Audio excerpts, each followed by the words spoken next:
Yo soy Miquel Rubiralta, yo nací en Bilbao, mis abuelos vivían aquí cerca de Barcelona. Vale. Esto es Vilallonga del Camp, nos dedicamos a la agricultura, cuidado de la naturaleza, el cuidado de las personas. Esto nos genera en la propia huerta un microclima especial. Dejamos alguna encina, algún roble autóctono también para generar un poco de biodiversidad autóctona. Mirar el suelo que tenemos, está bastante empobrecido, muy compactado. Lo que hicimos fue labrar, incorporar abonos verdes y luego trabajábamos con mezclas entre gallinaza, estiércol de conejo, y a partir del segundo año ya hemos empezado a trabajar exclusivamente con estiércol de cabra, eco. Tenemos las 2 balsas de riego y allí, para controlar todo el tema de las algas que salen, claro, lo que no tiene sentido es echar ahí un fungicida para matar las plantas si luego este fungicida va a venir aquí. Entonces, lo que estamos favoreciendo aquí son hongos y bacterias, básicamente, que son los que trabajan el suelo. Básicamente, digamos que plantamos unos 60, 70 cultivos diferentes. Lo que hacemos con las gallinas viejas es traemos al gallinero móvil, lo que hacemos es avanzar cada 2 o 3 días, ya las ves como están a tope, están aquí labrando el suelo. El tema del feedback con el cliente es bastante satisfactorio. Es una cosa que te da mucha energía, porque cuando ves que un cliente repite y viene cada semana y agradece el trabajo que haces y valora el producto que haces, la verdad es una maravilla. El aprendizaje es poner pies a la tierra, contacto con la naturaleza, acciones sociales. Hola, bienvenidos aquí al canal de Permacultura por la Tierra. Hoy estamos en un proyecto muy interesante relacionado con agroecología. Estamos en la barraqueta agroecológica con Miquel, que es el que lleva todo el proyecto y todas las huertas y tal, que ahora nos contará un poquito. Y nada, espero que disfrutéis una vez más de este contenido y de proyectos tan bonitos como este. Pues nada, Miquel, cuéntanos un poquito cómo fue tu historia relacionada con la tierra, tus inicios. Pues mira, te explico. Yo soy Miquel Rubiralta, vengo de Bilbao. Yo nací en Bilbao, en un barrio muy denso, muy barrio obrero, vamos a decir. En un edificio de 13 plantas, en el que la plaza era el espacio entre 2 edificios, sin árboles. Y ahí hay mucha cultura de la montaña, entonces yo casi todos los domingos nos íbamos a la montaña y era donde yo me sentía más libre y más feliz.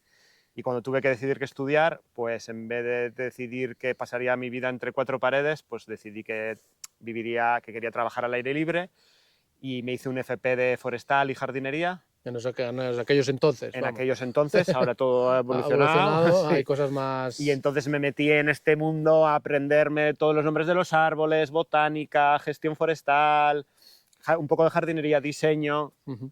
Y ahí fue donde descubrí la agroecología, la permacultura. Llegó a mis manos el libro de Bill Mollison. Sí, el clásico. El clásico, la introducción, sí. Y me lo devoré. Y también conocí muchos amigos que estaban un poco en este rollo. Y entonces ya empecé a hacer buffers, me fui un par de veranos a visitar fincas y decidí que esto era lo que me gustaba y que iba a hacer ingeniería agrícola. Y entonces de ahí me vine a Cataluña, a Barcelona, a estudiar ingeniería agrícola, porque quería extender mis conocimientos. Muy bien. Tenías familia aquí, ¿no? Por lo que Sí, me has comentado. Sí, eso es. Mis abuelos vivían aquí cerca de Barcelona. Vale. Y me fui a vivir con ellos. Muy bien. Y me fui a la facultad. Siempre muy enfocado en la agroecología, mucho autoaprendizaje en el tema de la agroecología, porque en la facultad había solo una optativa que era agricultura ecológica, y los profes, la mayoría, tampoco es que se enteraran mucho en aquel entonces de qué iba todo esto. Entonces, bueno, iban trampeando como podían y yo era un poco el pesado de clase con la mano levantada, sí, preguntando, porque me había leído 25 libros y había ido a un montón de fincas y ahí metiendo. Y aún así también tuve profesores muy buenos, porque todo es a decir que había profesores muy buenos que valían mucho y que sabían. Y, por ejemplo, Andreu Vila, que es un referente en la fruticultura ecológica, y él fue tutor mío, por ejemplo, del trabajo fin de carrera, y aprendí un montón con él. Y luego, pues nada, me puse a trabajar como técnico, me iba por las explotaciones a ver un poco los tomates, a ver si tenían que hacer un tratamiento u otro. Eran explotaciones tanto convencionales como ecológicas. Vale. Y ahí seguí aprendiendo. Estuve también en un centro de investigación en el Baix Llobregat, en Can Comas, que es un poco donde se coordina todo el Parque Agrario del Baix Llobregat. Vale. Ahí hacíamos investigación para otros técnicos y lo que hacíamos era probar diferentes tratamientos, comparativas entre el ecológico y el convencional. Ahí estuve un par de años y, claro, un montón de aprendizaje. Ya ves, esto... Siempre a la... Sí, esto es un Esto no es parar. increíble. Nunca acabas de aprender, porque además, y más viniendo de la ciudad. Ya ves, y tanto. Y nada, cuando se acabó esto, porque hubo todos los recortes en 2011, 2012, 2013, después de la crisis, Ujú. me salió la oportunidad de volver al País Vasco a un proyecto de producción.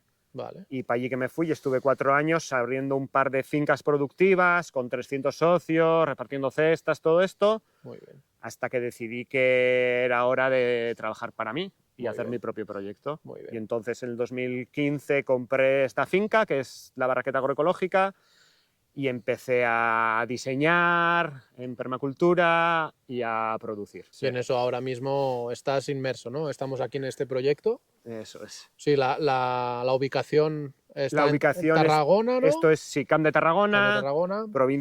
sí, esto es tarragonés, Ujú. aunque estamos en la frontera entre el Baix Camp y el Alt Camp. Es que no sabía cómo... Sí, sí, Vale, estamos justo en el límite. Vale. A 1 kilómetro o 2 más arriba está la cuña entre las 3 comarcas. Vale.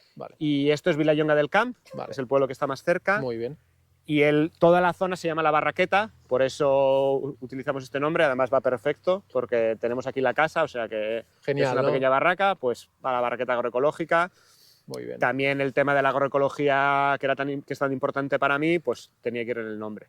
Muy bien, Y entonces lo que hacemos es practicar agroecología, que un poco es, yo creo, lo que engloba un poco todas estas prácticas de la permacultura, la regenerativa, todos los temas sociales, la sintrópica, algo de biodinámica, Muy un bien. poco todo esto yo creo que lo enmarcamos dentro del paraguas de la agroecología. Ujú. Y es un poco lo que llevamos 10 años practicando. Muy bien. Sí. Fantástico. Una gran introducción. Sí. Miquel lo tiene súper estructurado, tiene un proyecto espectacular que ahora os lo enseñaremos, increíble. Y bueno, ¿y por qué decidiste apostar por la ecología? Es una de las preguntas que tengo. Pues es una buena pregunta. Yo creo que siempre he sido ecologista. O sea, creo que el ecologismo era una parte de mi lucha social. Yo, claro, al crecer en el País Vasco en los 90, pues era una sociedad muy politizada. Ya ves. Y el ecologismo siempre me había llamado mucho. Allí la lucha ecologista había sido muy fuerte. Piensa que, por ejemplo, en los 80 se paralizó la construcción de una central nuclear en Lemoiz, o estaba la lucha contra el pantano de Itoiz, la lucha contra el tren de alta velocidad, diferentes luchas. Y el ecologismo me llamaba mucho. Mis padres hace poco me recordaban que un día veíamos en un programa de estos de agricultura que dan en la tele y explicaban en el programa cómo mataban a los conejos, y yo con 8 años me indigné porque mis padres asumían que eso era normal y me fui de casa, entre comillas. Enfadado, ¿no? Porque me indignaba, porque no entendía cómo podía asumir mis padres que mataran a los conejos y los comiéramos. Y entonces yo creo que siempre he tenido esta sensibilidad. Muy bien. Y además creo que el tema de la agroecología nos permite construir. Es decir, en las luchas del País Vasco era todo no quiero el ejército, no quiero el Estado español, no quiero. Y un poco las alternativas son difíciles de construir, y la agroecología en este caso nos permite construir en positivo y crear alternativas. Y crear alternativas que además son sociales, porque lo que hacemos aquí impacta a nivel global. Es decir, si aquí producimos bien, dejamos de contaminar en otras partes del mundo y generar toda esa pobreza, desigualdad, contaminación que se está dando a nivel global. Entonces creo que producimos en lo local para generar un cambio en lo global, y me encajaba increíble. Muy bien. Entonces viene un poco por aquí. Apostaste de pleno desde bien pequeñito ya, con tus frustraciones y tus luchas internas. Todo esto creo que a todos nos ha pasado un poquito, que hemos vivido cada uno su proceso. Su proceso de todo esto, porque es que esto, bueno, ahora lo estamos viendo, ¿no? Que a nivel global todo está como está. No vamos a entrar a abrir, abrir el melón, el melón, la sandía, lo que quieras, hostia. Tal cual. Y bueno, ¿qué significa para vosotros trabajar en la huerta? Pues un modo de vida. Modo de vida, ¿eh? Modo de vida, directamente. Filosofía de vida, modo de vida, es un poco todo. O sea, es a la vez trabajo y hobby. Es difícil disociarlo. Lo bonito es que mi trabajo es mi hobby. Tenía bastante claro que tenía que ser así. Le dedicamos normalmente la gente dedica 8 horas a trabajar, que ya es mucho tiempo de su vida, nosotros le dedicamos más, porque nos dedicamos a la agricultura. Claro. Entonces, lo que no voy a hacer es emplear mi tiempo para otro y en cosas que no van con mi ideología. Entonces, yo tenía claro que esto tenía que ser así. Y para mí es filosofía, militancia, es un poco todo. Todo lo que acoge, claro. Sí, Sí, sí, sí. es un poco lo que me define, básicamente. ¿Qué valores hay detrás de la Barraquet? Pues los valores es el cuidado de la naturaleza, el cuidado de las personas, un poco los ejes de la agroecología, que son el cuidado medioambiental, el cuidado de las personas, venta directa, proximidad, recuperación de variedades, y luego el otro eje, que es el económico, que es hacer de todo eso una profesión, es decir, ganarte la vida con eso de una manera digna, estamos en ello, pero viable. Entonces, estos son un poco los 3 ejes de la agroecología y esto es en lo que estamos. Muy bien, perfecto. Pues si te parece, nos das una vueltiña por aquí, sí, vamos a pasear por aquí, nos enseñas y te hago 4 preguntiñas. Claro que sí. Vamos para allá. Pues bueno, Miquel, cuéntanos un poquito el diseño. Hace 10 años que entraste en esta finca, ¿no? Sí. Cuéntanos un poquito el diseño, todo el proceso que has ido ejecutando, porque me lo has contado fuera de cámaras y es increíble y creo que vale la pena que la gente pueda ver un proyecto de estas características in situ. O sea, vale. Dale caña. Pues mira, esto antes era un campo de avellanos, esto es 1,5 hectáreas, que la compramos en propiedad porque creo que es la única manera de invertir a largo plazo. Si no, yo no había plantado árboles hasta entonces, aquí he podido plantar árboles e invertir un poco todo lo que ahorramos en la propia finca. Y entonces lo primero que hicimos fue centrarnos en el diseño permacultural, zonificar, hacer las zonas. Tenemos la casa, el jardín y luego lo que es la finca. Y entonces, aprovechando un poco lo que ya había, que eran las líneas de avellanos, lo que hicimos fue sacar una de las líneas de avellano de en medio, ¿vale?, y meter la huerta en el medio. Dejar esas 2 líneas laterales de los frutales de avellanos, de los avellanos, digamos, a los laterales de la huerta, sí, y fuimos retirando avellano y plantando frutales. Vale. Esto nos genera en la propia huerta un microclima especial, porque ahora vemos que ha caído toda la hoja, entonces nos permite que el sol entre. Entonces, en verano nos va a salir la hoja, esto va a generar una sombra por la mañana a un lado, por la tarde al otro. Y además, debajo de estos frutales tenemos un montón de hierba, de cubiertas permanentes, que lo que van a hacer es atraer a toda esta biodiversidad de insectos, de fauna, que lo que van a hacer es hacer un poco de control biológico. Muy bien. Y entonces lo que tenemos es muy estandarizado todas estas líneas, todas más o menos van a tener tienen las mismas dimensiones y replicamos el modelo. Vale. Y esto es un poco lo que hacemos. Otra de las cosas que hicimos fue dejar los 2-3 metros de todo el perímetro de la finca para que creciera toda la vegetación espontánea. Ya nos están saliendo un montón de árboles y esto nos va a frenar el viento, nos va a frenar el sol también, nos va a dar mucha biodiversidad, todos los pájaros, insectos, diferentes especies, culebras, toda esta fauna se va a refugiar allí y lo que va a generar es una especie de microclima ideal para el crecimiento de nuestros árboles y de nuestros vegetales. Claro, porque no solo tocáis huerta, también has implementado un poquito los frutales, ¿no? Has ido experimentando. Eso es. Ya tienes unos buenos árboles, ¿eh? Sí. Están muy bonitos, sí, muy bonitos. Sí. Y además también estamos trabajando diferentes estratos, dejamos alguna encina, algún roble autóctono también para generar un poco de biodiversidad autóctona, que también es importante, pues como el celtis el yadune el almez y diferentes especies. Y lo que intentamos fomentar mucho es la fertilidad en el suelo también.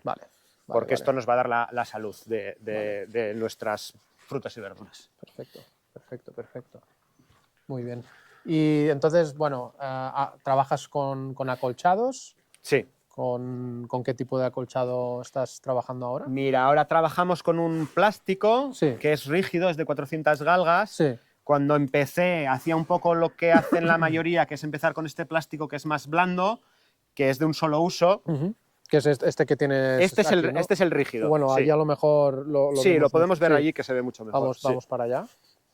Sí, así lo explicas. In situ. Entonces, en casi todas las fincas, incluso en las que son grandes, lo ponen con el tractor, es un plástico blando, se entierra. El problema de ese plástico es que una vez se acaba el cultivo hay que arrancar y una parte de ese plástico queda bajo la tierra. Vale. Y en cambio con este plástico, que es mucho más rígido, lo que hacemos es fijarlo con unas grapas primero. Mira, Sí. que vamos a ver, sí. Las típicas grapas estas de jardín, imagino, ¿no? Sí, bueno, nos las hemos construido nosotros. Vale, sí, ya la veis. Sí, a ver si la encontramos. Mira, lo que hicimos fue coger varilla corrugada, Muy bien, muy bien. cortarla 50 centímetros y doblarla. Vale. Entonces esto, cada 5 metros la metemos, A presión. metemos toda la tira y lo que hacemos luego es coger la vinadora, un pequeño moticultor y echar tierra al lado y lado. Y esto lo que hace es fijarnos el plástico para que el viento no se lo lleve. Mira, ha salido una lombricilla. Por ahí. Sí, eso es. ¿Ves? Bueno, mirar el suelo que Sí, tenemos. es increíble. Aquí hay otra lombriz. Tiene una de materia orgánica. Sí, esto es la base de todo. Es decir, todo empieza con el suelo. Piensa que más del 50% de la biomasa de las plantas crece en el suelo y aunque no lo veamos, aquí es donde se desarrolla la vida de nuestros cultivos. Que trabajáis con estiércol, me has dicho, de la zona, sí, ¿no? Ecológico. Eso es. Toda la finca es certificada desde el primer día. Vale. Certifico antes de empezar incluso a producir. Muy bien. Lo que hago es certificar los avellanos. El primer año recojo avellana eco en conversión. Vale. Y le empiezo a ampliar la huerta escalonadamente, no toda a la vez, porque la superficie productiva es más de 1 hectárea. Entonces, el primer año no conviene empezar con 1 hectárea, porque es mejor controlar media o 4.000 metros y luego, según vas ampliando tus capacidades de venta y tus capacidades productivas, ampliar la huerta, que es lo que hemos ido haciendo. Y entonces la fertilización, básicamente, los primeros años sí que igual metíamos más para mejorar el suelo, porque piensa que en avellanos el suelo se erosiona increíblemente, están trabajando con herbicidas y labrando cada año, entonces se empobrecía, el suelo está bastante empobrecido, Claro. muy compactado. Lo que hicimos fue labrar, incorporar abonos verdes y luego trabajábamos con mezclas entre gallinaza, estiércol de conejo y el estiércol que encontrábamos. Vale. Y a partir del segundo año ya hemos empezado a trabajar exclusivamente con estiércol de cabra, eco, de una finca de aquí, de un proyecto que se llama La Segalla. Sí. Tienen el obrador en la selva y las cabras ahí en el albiol, entonces ellos nos traen este estiércol que está mezclado, de hecho se ve aquí ya con, se ve. con la paja, que es donde ellas duermen. Entonces ellos hacen un lecho de paja y encima van cagando, y todo este estiércol cada 3 meses con la luna lo vacían en el almacén y me traen a mí el estiércol. Y lo movéis con los ciclos lunares. Ellos limpian con ciclo lunar. Vale, sí. muy bien. Y entonces lo sacan, me lo traen, y lo que hacemos es, antes de cada plantada, en cada bancal, escampar una línea de estiércol y labrar. Vale. Y entonces lo que hacemos es cada año aportar mucha materia orgánica para que nuestro suelo no solo aumente en el nivel de materia orgánica, sino que la estructura del suelo también mejore. Claro. Lo has notado, ¿no? En estos 10 años con esta gestión increíblemente regenerativa. Sí, muy sí. bien, muy bien. Y en los 2 primeros años, por ejemplo, en invierno utilizaba un biofertilizante foliar porque las plantas se quedaban muy frenadas. El tercer año ya vi que con la fertilidad del suelo aumentando, esto ya no hacía ni falta. No hace falta. ¿Qué tipo de...? Era un biofertilizante el que hacen los de la regenerativa. Vale. Fermentando estiércol de vaca, sacarosa o melaza y cáscaras de cereal. Sí. Hacen una fermentación y esto se diluye con agua y se hace el biofertilizante. Vale. Sí. Vale. Y esta era la fertilización, y entonces esto es una de las bases del proyecto. Muy bien, muy Sí. bien. Esto lo utilizabas los 2 o 3 primeros años. Los 2 primeros años en foliar durante el invierno. Vale. Porque en noviembre, diciembre la huerta queda muy parada, los días son muy cortos, hace mucho frío y las verduras les costaba un poco arrancar. Entonces yo cada 15 días venía con la mochila y les hacía un tratamiento foliar. Muy bien. Y esto le metía un punch extra para que ellas crecieran. Luego hay otro tema, y es que tenemos las 2 balsas de riego, y allí, para controlar todo el tema de las algas que salen, claro, lo que no tiene sentido es echar ahí un fungicida para matar las plantas si luego este fungicida va a venir aquí. Claro. Entonces, lo que estamos favoreciendo aquí son hongos y bacterias, básicamente, que son los que trabajan el suelo. Vale. Entonces, en vez de echar un producto para controlar las algas allí, lo que tenemos son peces. Muy bien. Entonces los peces se comen todas las algas, pero a la vez están cagando dentro de la balsa. Entonces, de alguna manera, cuando regamos también estamos fertirrigando, porque ese nitrógeno concentrado del agua de las balsas estamos metiéndolo en el Aplicándola suelo. aquí. Y esto es un otro plus. Muy bien, muy bien. Sí. Ya que has sacado el tema del agua, tienes 2 balsas, por lo que tengo Sí. entendido, y viene del agua de pozos de la zona, ¿no? Sí, tenemos 2 pozos comunitarios entre unos 20 vecinos. Mira, ya tenemos una aguililla por ahí, Ya para está que ahí. veáis un poco la Sí. diversidad. Esta siempre está aquí Mírala, acechando. mírala. También tenemos cernícalos, diferentes aves, Hostia, que yo siempre digo que este es un poco el oasis, porque Claro. aquí tenemos ratoncitos y diferentes culebras que vienen aquí a esconderse y ellos vienen aquí a cazar. Entonces sí, tenemos 2 balsas de riego muy grandes que ya están en la finca, tenemos 2 pozos comunitarios entre los 20 vecinos y nos repartimos los turnos de riego. Vale. Y luego, viendo un poco esta época de sequía y todo que tuvimos, también me hice yo un pozo propio, con todos los permisos del ACA y demás, Sí. para tener un poco de comodín, y lo que hacemos es llenar las balsas y de allí regar. Vale. Porque así tenemos un seguro, tenemos como en verano sobre todo, que es cuando más problemas puedes tener por falta de agua, pues como agua para una semana, por si hay algún incidente, se rompe el pozo, la bomba o lo que sea, pues tener una semana de agua asegurada mínimo. Vale. Y poder reaccionar, a hacer reparaciones y lo que haga falta. Sí, porque me decías que en verano os cascabais una de las... Sí, tenemos una balsa ¿De cuántos que hace litros? 12 por 8 más o menos, por 1,5 metros, son, no sé, un montón de metros cúbicos, Sí, bastante. y como regamos a presión unas 5 horas al día en toda la finca, 5 o 6, depende del día, son muchísimos litros. Claro.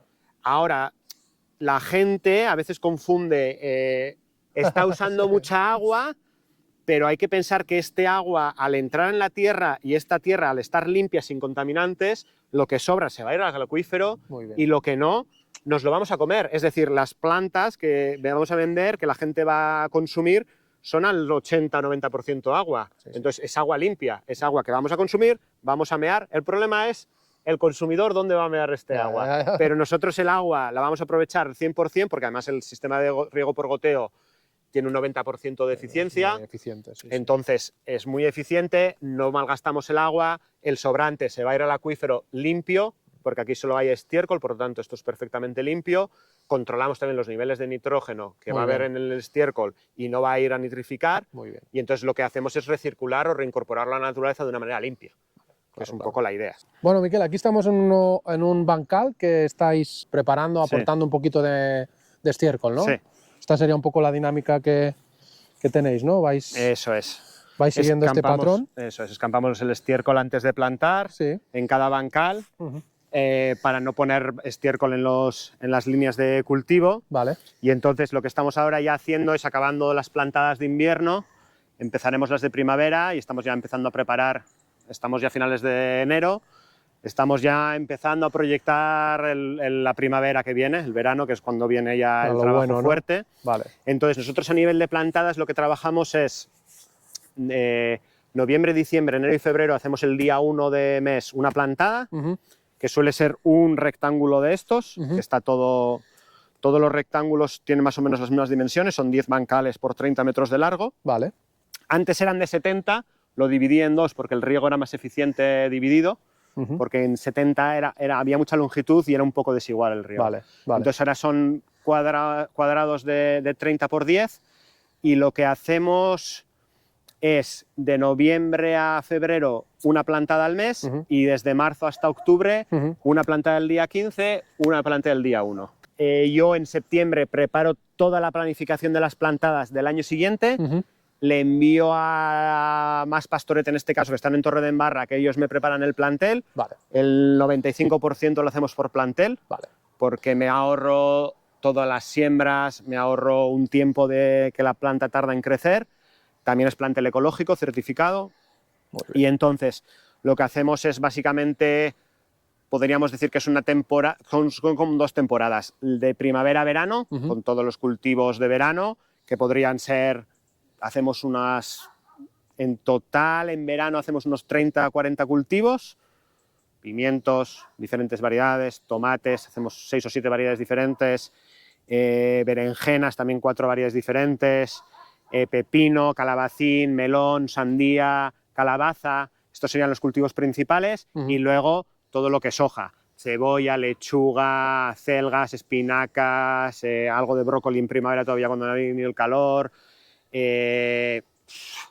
escarolas, todo lo de temporada, remolacha, todo de todo de temporada. temporada y ecológico. Eso Muy es. bien, muy bien. Entonces esta sería la primera plantada y luego a partir del 15 de agosto, antes lo hacía un poco antes, pero hace tanto calor ya en verano que empezamos a plantarlo de invierno, digamos otoño-invierno, a partir del 15 de agosto, Vale. que aquí ya sería brócoli, coliflor, col... Todo lo que hemos visto ahí al principio, Eso es, ¿no? todo un poco lo que Vale. estamos viendo ahora. Vale.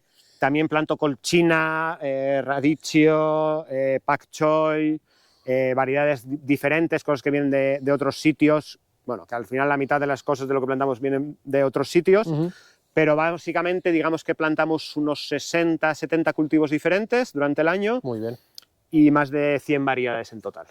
Vaya. Muchas son variedades propias de aquí, de la zona, y otras son variedades más estándares, más comerciales, vamos a decir. Vale. Y entonces lo que hacemos a nivel de rotaciones es intentar no repetir, por ejemplo, sobre todo con los cultivos largos, es decir, que el tomate de un año a otro cambie de sitio, o que el pimiento de un año a otro cambie de sitio, que el melón y la sandía cambien de sitio. Entonces lo que hacemos es rotar las parcelas donde estamos plantando.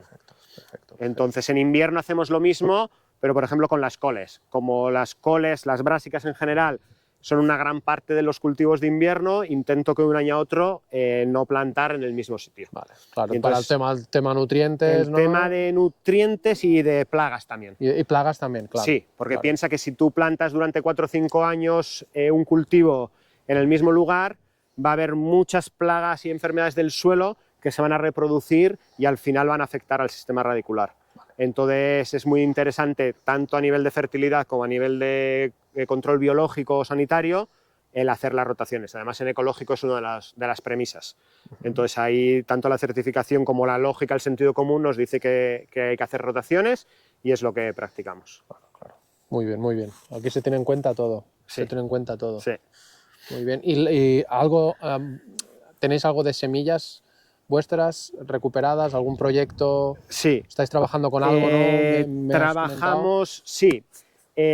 Yo soy parte de Isarcolan, que es un proyecto que está haciendo bastante trabajo con bancos de semillas autóctonos, en este caso en el Camp de Tarragona. Entonces ellos están recuperando algunas variedades. De momento lo que estamos haciendo es reproducir esa semilla para que no se pierda.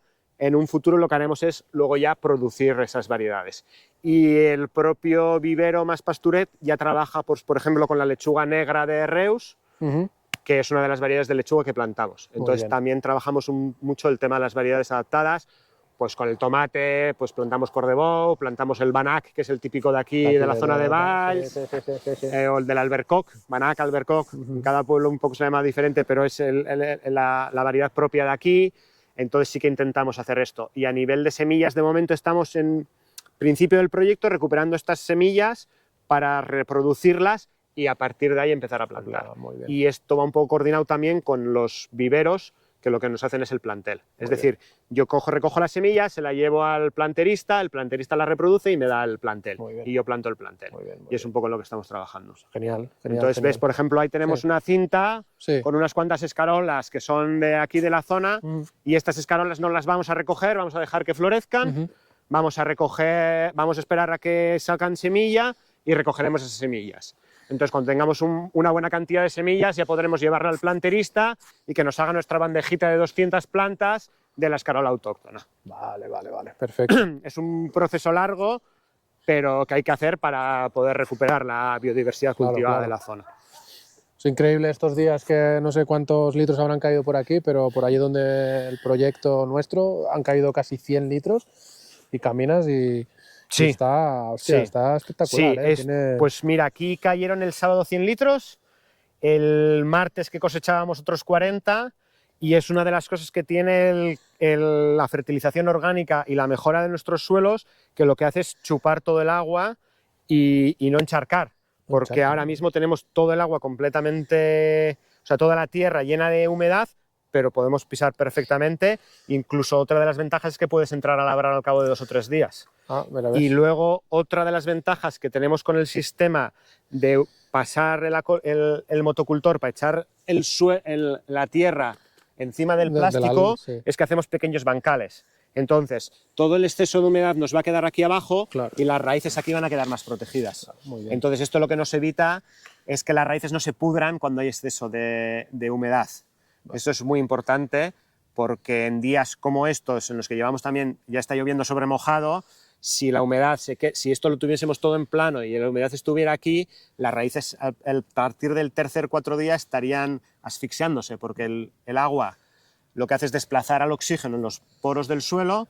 Si solo hay agua, las raíces que respiran no podrían respirar y se empiezan a morir. Vale. Y entonces esto nos permite un cierto respiro para el sistema radicular. Muy bien. Además, hay gente que dice que esto en clima mediterráneo no conviene porque va a estar más caliente aquí, le va a dar más el viento.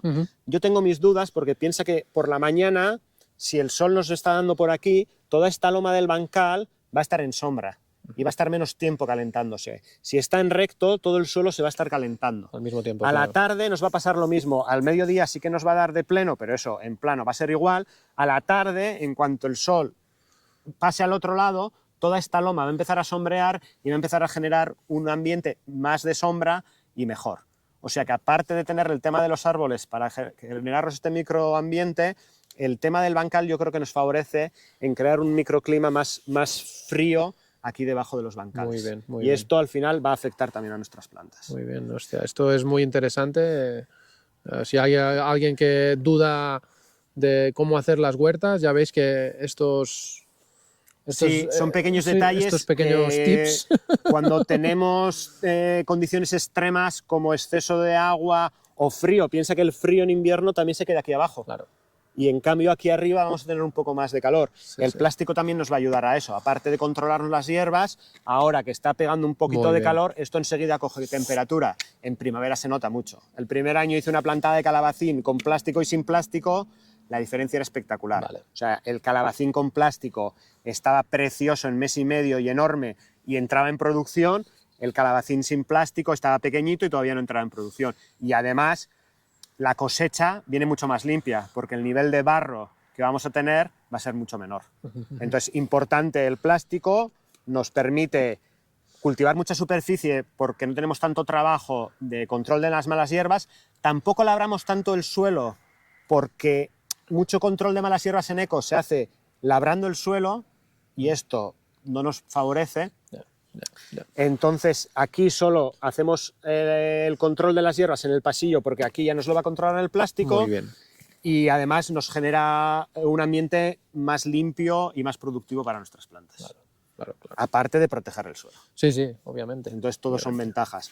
Lo bueno es esto, que este plástico pues llevamos 4, 5, 6 años reutilizándolo. Y lo único que hacemos es plásticos con diferentes marcos de plantación adaptados a los cultivos que tenemos. Perfecto, te adaptas a esto y ya está. Sí.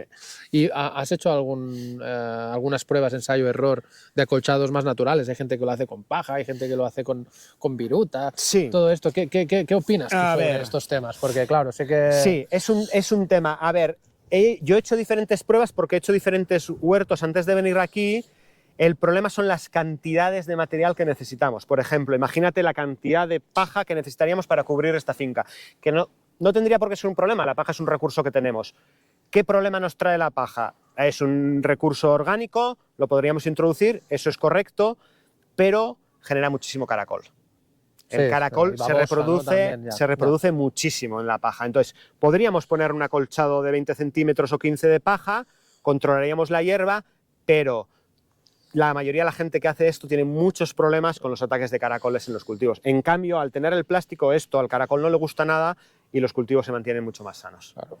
No tenemos tantos ataques. Entonces, hicimos otra prueba con lana y aquí el problema es que no consigo la cantidad de lana, que son cantidades ingentes, para poder cubrirlo con lana, aunque la lana sí que trabaja muy bien. Sí, trabaja muy bien. La lana trabaja muy bien. Además, podemos hacer 2, 3 plantaciones sin labrar, una encima de otra, cortar y plantar, y trabaja muy bien, pero para estas dimensiones de finca no encontramos suficiente material como para cubrir la extensión que tenemos con lana.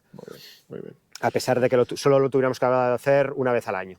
Pero estamos hablando de 1 hectárea en producción y esto sería complicado. Y luego también hay que pensar que hay otros cultivos que calzamos, es decir, estamos haciendo calçot, estamos haciendo puerro, estamos haciendo ajo tierno y esto no va con acolchado, esto simplemente hacemos un surco, metemos el gotero, metemos la planta y vamos acolchando, ¿vale? Que es la manera de blanquear el ajo tierno, de blanquear el calçot, que por eso se llama calçot, porque lo calzamos, y de blanquear el puerro.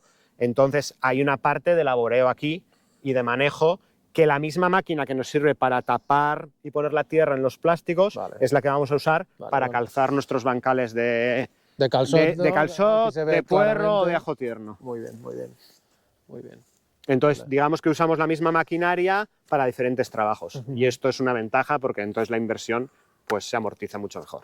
Claro, claro. Hay que tenerlo en cuenta todo aquí. Claro, todo. Que son ideales, ya veníamos diciendo con Miquel, que son ideales de permacultura todo esto. Así que, sí, que es un poco el sentido común, la eficiencia, la estandarización y pensar mucho en el sistema antes de ponerte, a pesar de que el prueba-error funciona muy bien. Es decir, haces una prueba, ves cómo funciona y vas mejorando y vas aprendiendo. Yo el primer año me compré un tractor. Hostia, aquí en el proyecto. Sí, me compré un tractor, porque es como, necesitaré un tractor. Lo empecé a usar en un tractor de segunda mano, yo no soy un experto en maquinaria, me daba muchos problemas y lo que hice fue vender el tractor y comprarme un moticultor pequeño, porque para las dimensiones de finca que tenemos es más que suficiente. Además, el motocultor nos da unas ventajas y es que no compacta como un tractor. Un tractor, estamos todo el rato trabajando para que la tierra esté esponjosa, cuando entras con un tractor compactamos un montón. Todas las máquinas, todos los aperos que van al tractor son mucho más caros.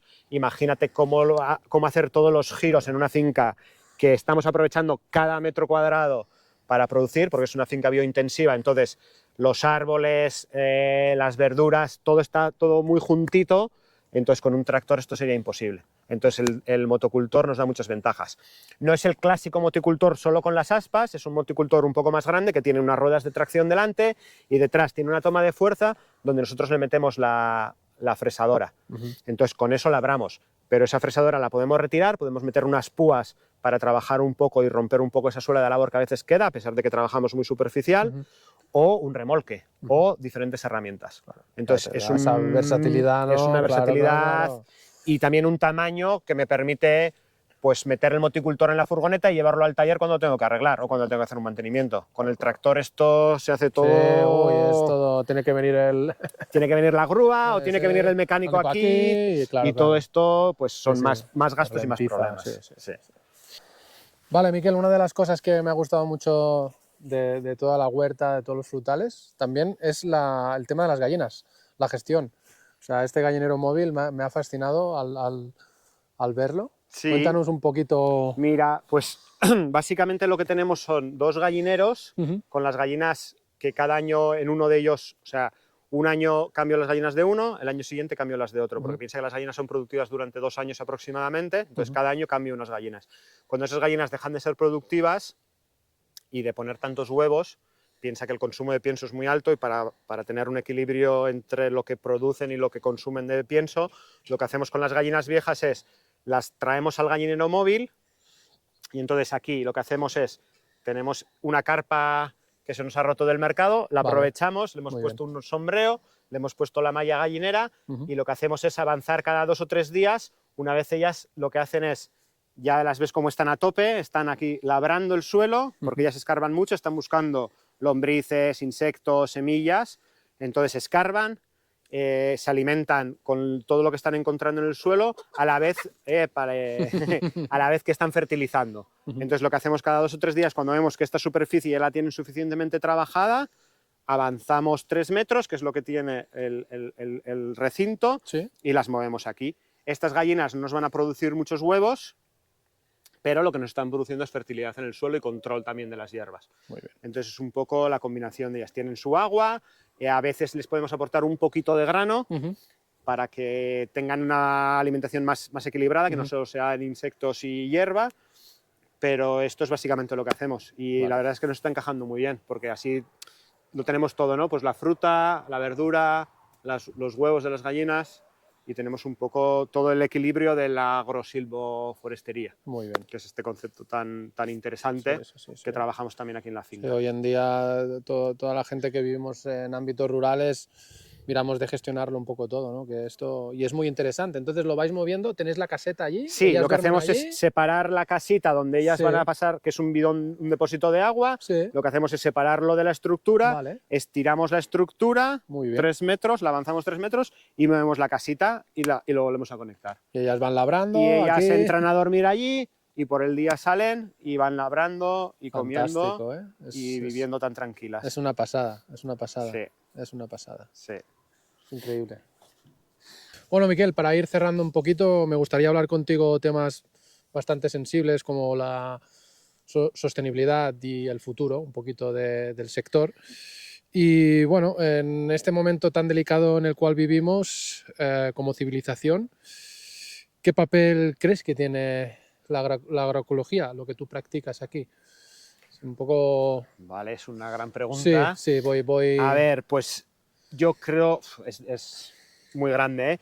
Sí. Pero creo que vivimos diferentes procesos. O sea, creo que estamos al final de una etapa que ha sido la marcha del campo a la ciudad, cosa que se sigue viviendo. Uh-huh.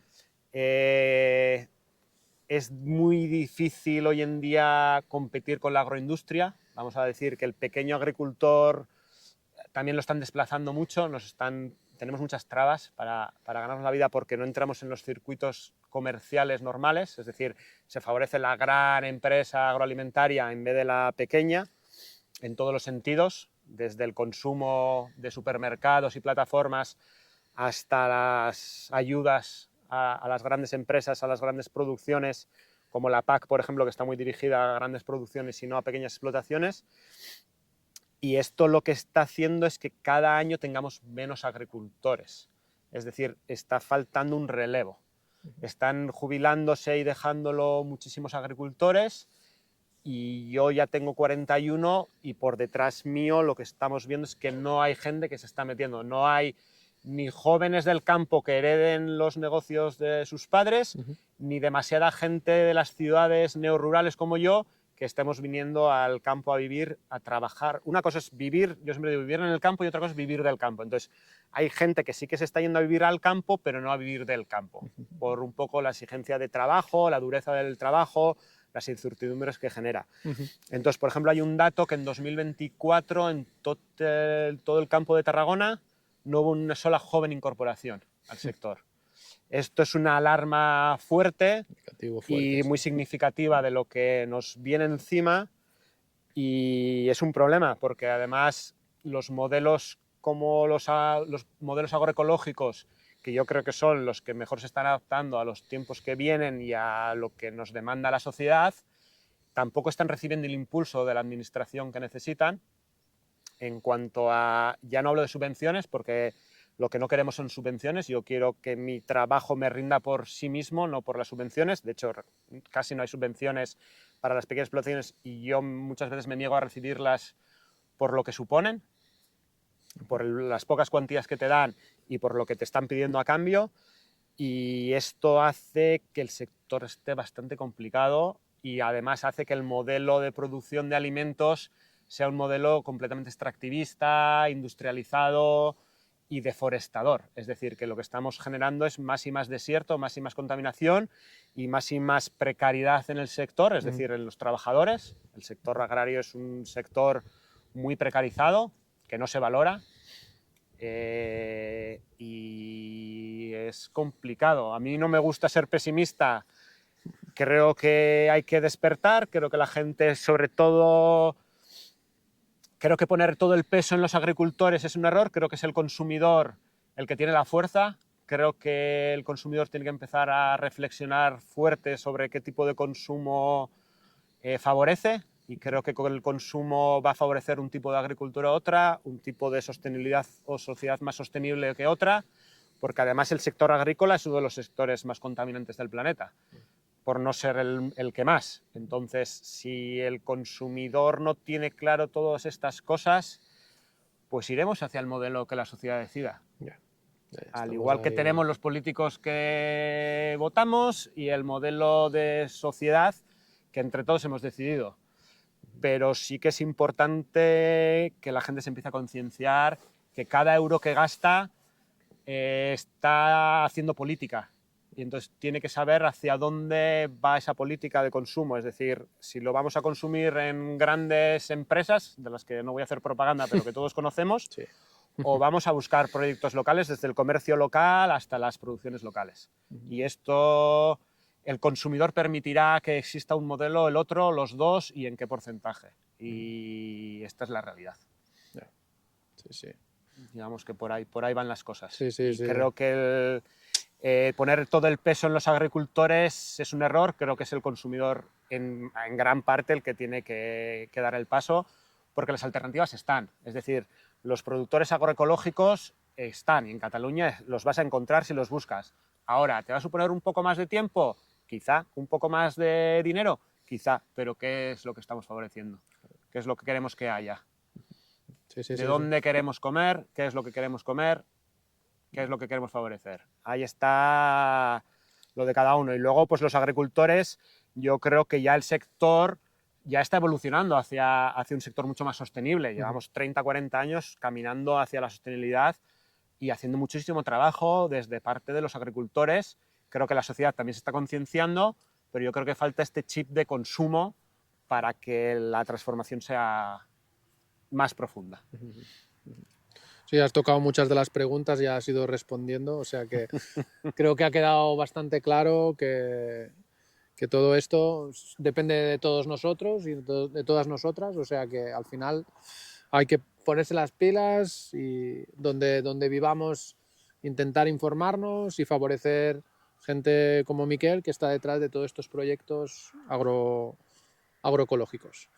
Es que pocas cosas más hay que preguntar porque lo has dejado muy claro. Sí, Muy claro, yo creo que lo mejor que puedes hacer es conocer a esa persona que produce tu comida. claro. Y Porque comer con los vincularte. ojos cerrados porque es barato de grandes superficies te está envenenando. No sabes lo que te estás comiendo. Claro. Si tú conoces al proveedor de tus alimentos, tienes poder y tienes información. Y esto te va a hacer más libre y te va a hacer tener más salud. Sí, sí, sí, sí. Es que sí, sí, es totalmente.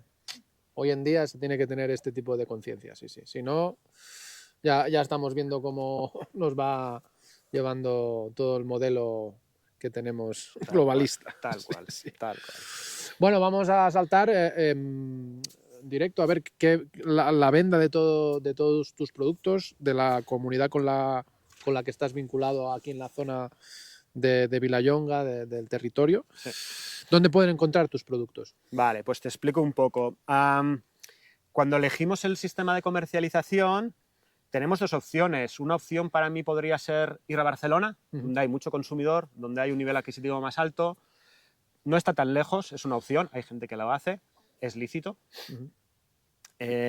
Aquí lo que hemos decidido es que trabajar la proximidad. Es decir, estamos en el Camp de Tarragona, vamos a trabajar el Camp de Tarragona. Yo siempre digo que no hago kilómetro cero, que son 100 kilómetros a la redonda, hago kilómetro 0.0, ¿vale? Entonces lo que hacemos es cosechamos los martes toda la verdura, el miércoles por la mañana vamos al mercado de la Selva del Camp, que lo tenemos a 10 kilómetros de aquí. Nos podéis encontrar todos los miércoles por la mañana de 8 a 1:30 más o menos allí. El mismo mercado, como estamos dos personas, una está atendiendo a los clientes que vienen a comprar, que al final se genera una red de confianza total. Sí. Digamos que es gente muy concienciada, que ya hay un nivel de confianza que yo llevo 10 años tratando con ellos, casi todos me conocen, y el que viene nuevo trabajamos con toda transparencia, podemos explicar perfectamente por qué hoy hay o no hay una verdura, cómo cocinarla o cómo la puedes comer, qué tienes que hacer o por qué no tenemos judías ahora en invierno. Yo les explico todo, a algunos les gusta, a otros no les gusta escuchar según qué cosas. Y entonces lo que hacemos el mismo miércoles es preparar ahí en el mercado, que es donde ya tenemos toda la verdura, las cestas para los pedidos que preparamos los miércoles y que repartimos los miércoles por la tarde. Vale. Entonces allí preparamos los pedidos, yo la tarde cuando he vaciado ya la furgoneta del mercado dejo solo los pedidos y lo que estoy haciendo es repartir un poco por la zona en puntos de distribución estos pedidos. Pues empiezo en Torredembarra, voy a Tarragona, vengo aquí a Vilallonga, Reus, Almusté, La Selva, y acabo en Valls, la ruta. Entonces tengo puntos de distribución, alguno hacemos a domicilio, pero hay que pensar que ir domicilio por domicilio a mí me podría exigir estar 1 o 2 días con la furgoneta y no hay tiempo para todo, entonces intentamos trabajar mucho con puntos de entrega, entonces quedamos en un sitio, en una plaza en Tarragona o en el centro de Vilallonga, que es un pueblo más pequeño, la gente viene a buscarlo y ahí es donde hacemos el intercambio. Muy bien. Y luego los viernes cosechamos toda la verdura para el mercado de Valls, estamos en la Plaza del Oli, que es el casco antiguo de Valls, que también intentamos fomentar el comercio en el casco antiguo de Valls, con todas las problemáticas que eso supone, porque es un centro histórico que el que sea un poco de la zona ya sabe todas las problemáticas que conlleva, cómo se ha desplazado todo el comercio de la zona nueva de Valls. Entonces también hacemos esta apuesta por el comercio local y del barrio antiguo de Valls. Estamos ahí en la Plaza del Oli todas las mañanas, los sábados, llueva, nieve o lo que haga falta. Allí yo siempre digo que es para los valientes. Muy bien. Y ahí es donde comercializamos también. Y entonces... Vale, ¿y qué os dice la gente cuando prueba vuestras verduras, todos vuestros productos ecológicos, agroecológicos? Pues la verdad es que el tema del feedback con el cliente es bastante satisfactorio. Es una cosa que te da mucha energía porque cuando ves que un cliente repite y viene cada semana y agradece el trabajo que haces y valora el producto que haces, la verdad es que es una maravilla, porque después de todo el trabajo duro de la semana, de pasarte el día anterior entero cosechando para que la fruta y la verdura estén con toda la calidad posible, lo más fresco posible, y la gente sigue comprando, que eso ya es un reconocimiento, y además te dice que valoran esto, pues esto es fantástico. Esto es, yo creo que la energía, el chute de energía y de motivación que necesitamos para continuar. Claro, muy bien, sí. Muy bien. Sí. Llavors, esto es una cosa que si llevas a Mercabarna no lo vas a ver. Tú vas a dejar allí tu producto y no vas a saber quién lo está consumiendo. Y creo que es importante porque genera unos vínculos sociales que también son muy importantes, que hoy en día pues también se están perdiendo. Vas al súper, la cajera lo pasa por allí, pero allí tú no sabes ni de dónde viene, ni qué, ni cómo comerlo, ni nada de nada. Y además el dinero tampoco sabes dónde va. Ya, esa es otra. Porque aquí lo que es evidente es que cuando tú consumes al agricultor, sabes que estás fomentando ese proyecto y que ese agricultor, si tú lo apoyas, pues mañana seguirá. Y si tú vas al supermercado, no sabes dónde va tu dinero. Hay una incertidumbre total. Bueno, ya sabéis, Miquel lo encontráis por todo el territorio de aquí de la zona de Tarragona y todos los pueblecitos que ha ido nombrando. Sí. Y bueno, nosotros ya sabes que te vamos viniendo a la paradita de vez en cuando, ahí haciendo un poquito de red. Eso es. Y de vínculo, y ahora aún más, porque viendo tu proyecto es increíble, bueno, ya lo habéis visto. Intentamos hacer jornadas de puertas abiertas también para explicar el proyecto, porque esto también genera vínculos muy interesantes, que el propio cliente pueda venir aquí a ver lo que estamos haciendo, pues eso también genera mucho vínculo y esto refuerza mucho la idea del proyecto, ¿no? Porque igual tú cuando vas al puesto ves solo las verduras, pero el proyecto cuesta un poco más de explicarlo y cuando venimos aquí pasamos toda la mañana explicando un poco todo lo que explicamos ahora, pues esto genera también una conciencia y un refuerzo de que no solo es producción, sino que va mucho más allí, ¿no? Claro. Bueno, y te quería también preguntar sobre tus aprendizajes en todo esto. ¿Cuál ha sido tu mayor dificultad desde que empezaste? Pues es una pregunta complicada porque realmente el aprendizaje es constante, es diario. Es decir, yo viniendo de ciudad, yo no sabía nada, me he autoformado mucho, todo y que he hecho un montón de cursos, de charlas, de prueba-error, pero el aprendizaje es todo esto que te estoy explicando ahora. Aquí lo tenéis. El aprendizaje es que incluso cada uno, si tú aprendes a producir tus propios alimentos, eres mucho más libre y menos dependiente sobre todas estas crisis que estamos viendo que nos están viniendo una detrás de otra, y ya no solo... Yo animo a todo el mundo a que tenga su propio huerto, porque además el que tiene su huerto y lo cultiva, aquel es el que más valora el trabajo que hacemos nosotros, porque sabe el trabajo que hay detrás. Entonces, aquello que no tenga en el huerto ya vendrá a buscarnos a nosotros porque esas personas saben cuánto trabajo hay detrás de cada lechuga y lo que cuesta. Entonces yo siempre estoy animando a la gente, le enseño, también hago cursos, les enseño cómo cultivar, a los clientes les ayudo porque a veces muchos tienen huerto y no tengo ningún problema en explicarles, porque no pienso, no, porque va a producir su lechuga y no me va a comprar a mí. Ya vendrá a comprar porque algún día no tendrá lechuga, vendrá y va a valorar el trabajo que hacemos como agricultores, porque él es el primero que sabe lo que cuesta sacar esa lechuga. Entonces yo creo que todos estos son aprendizajes y es un poco aprendizaje de volver un poco a lo básico. Al final, ¿qué necesitamos para vivir? Pues son cosas básicas y es bajar, poner pies a la tierra y ver qué son las cosas importantes en la vida, que es un poco salud, cosa que nos da el campo, alimentación, contacto con la naturaleza, sentido común.